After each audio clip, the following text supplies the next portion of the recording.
आशीर्वाद दीजिए पापा अपने बेटे और बहू को।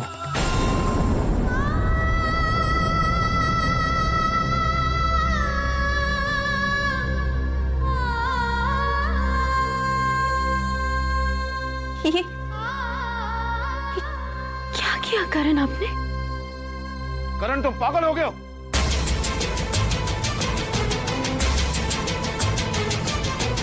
अब मेरे साथ नीचे चलो। शादी कोई बच्चों का खेल नहीं है। यही मैं आपसे कहने की कोशिश कर रहा हूँ। शादी कोई बच्चों का खेल नहीं है। तुम्हें क्या लगता है इस तरह ढोंग करने से सारी चीजें बदल जाएंगी? आपका तो पता नहीं, लेकिन मेरे और आभा के लिए शादी के बाद सब कुछ बदल जाएगा। मेरी शादी को नहीं मानता? कोई फर्क नहीं पड़ता आप क्या मानते हैं। मेरे साथ बहस मत करो करण। अब नीचे चलो।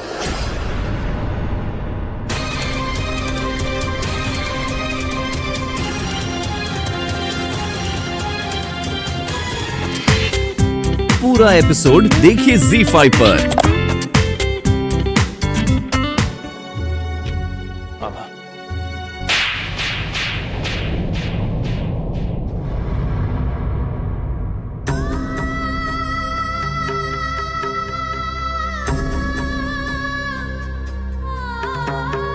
आप समझते भी हैं आपने क्या किया करण?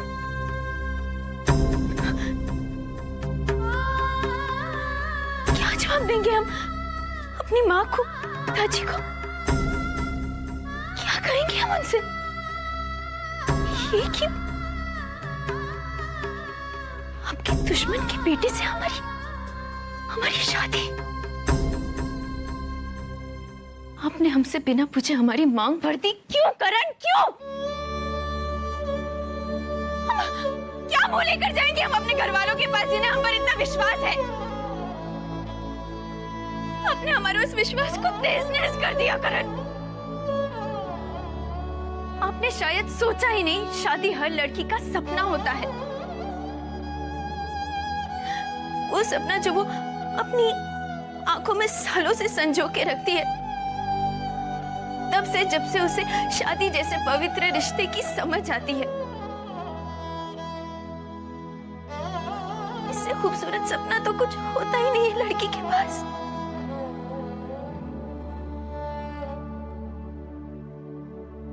और आपने हमारा वो सपना हमसे छीन लिया करण। एक ही पल में सब कुछ खत्म कर दिया आपने, बिना कुछ सोचे समझे। आपको एहसास नहीं आपने क्या किया? बस आभा, बस करो आभा। तुम्हें क्या लगता है पागल हूं मैं? मुझे शौक था ये सब करने का। मेरे सपने नहीं है अपनी शादी को लेकर। मैं चाहता था कि मेरी शादी यूं इन परिस्थितियों में हो। मैं मजबूर था आभा, मेरे पास और कोई रास्ता नहीं था। मुझसे नहीं देखा जा रहा था पापा जो तुमसे रोज करवा रहे थे। तकलीफ तुम्हें होती थी, लेकिन दर्द मुझे भी महसूस हुआ है आभा, और तुमसे कहीं ज्यादा। रोज मर मर के मैं कैसे जिया हूं मैं जानता हूं, क्योंकि मैं तुम्हें उस दर्द से गुजरते हुए देखता था। आज की हड्डी मुझसे बर्दाश्त नहीं हुई। और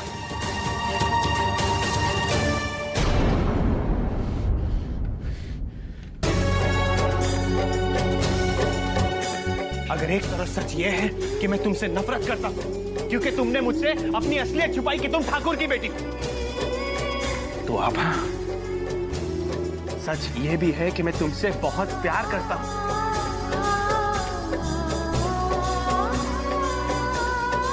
I love you, God damn it.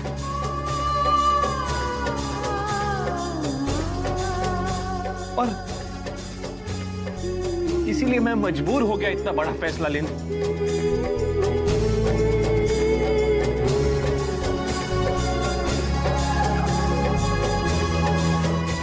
ऐसी बातें मत करो करण। हमारे परिवार हमें कभी मिलने नहीं देंगे। शायद हमारी किस्मत में मिलना लिखा ही नहीं है।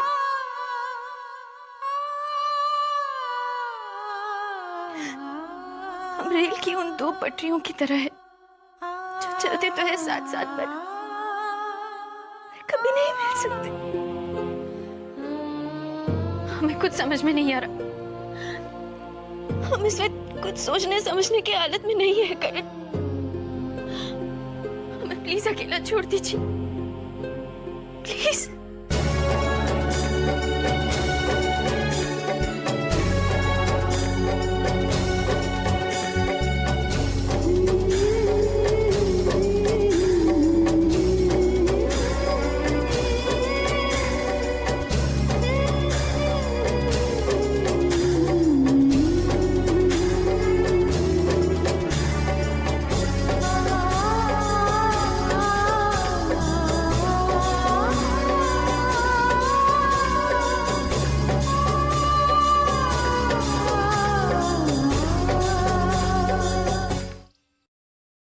बहुत बढ़िया लिखा है चाचा जी आपने।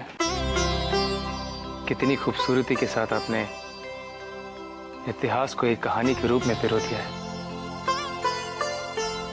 शुक्रिया बेटा, बहुत बहुत शुक्रिया। वैसे इसमें तुमसे और ओमकार से जुड़ी भी हर बात है। हम दिखाएं?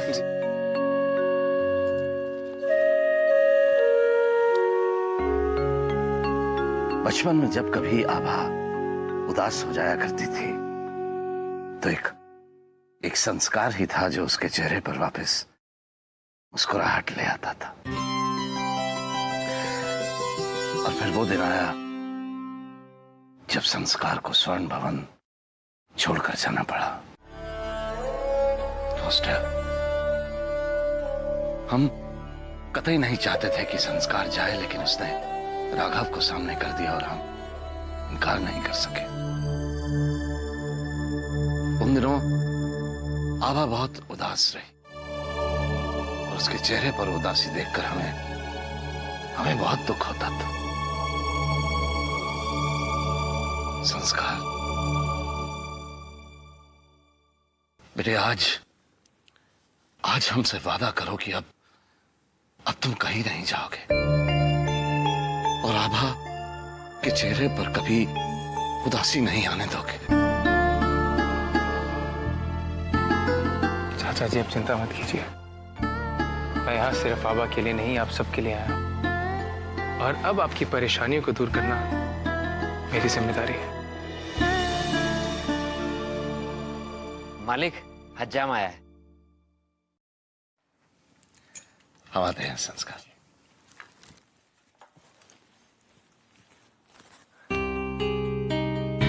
चलो अच्छा है। मम्मी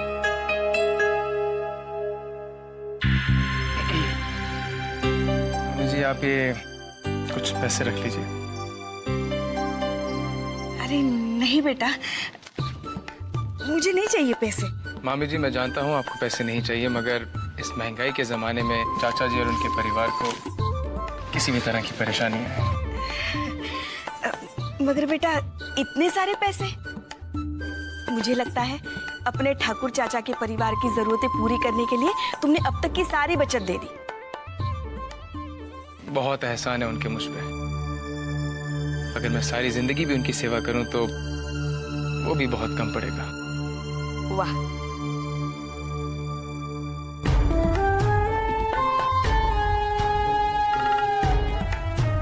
हाँ करण, हमने फैसला कर लिया।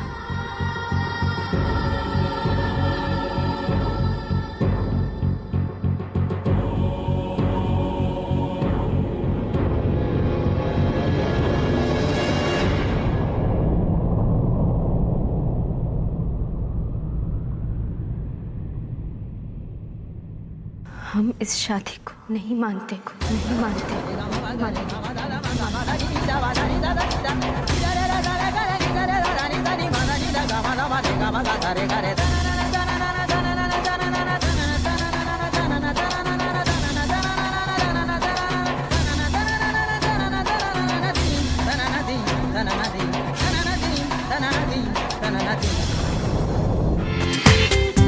पूरा एपिसोड देखिए ZEE5 पर।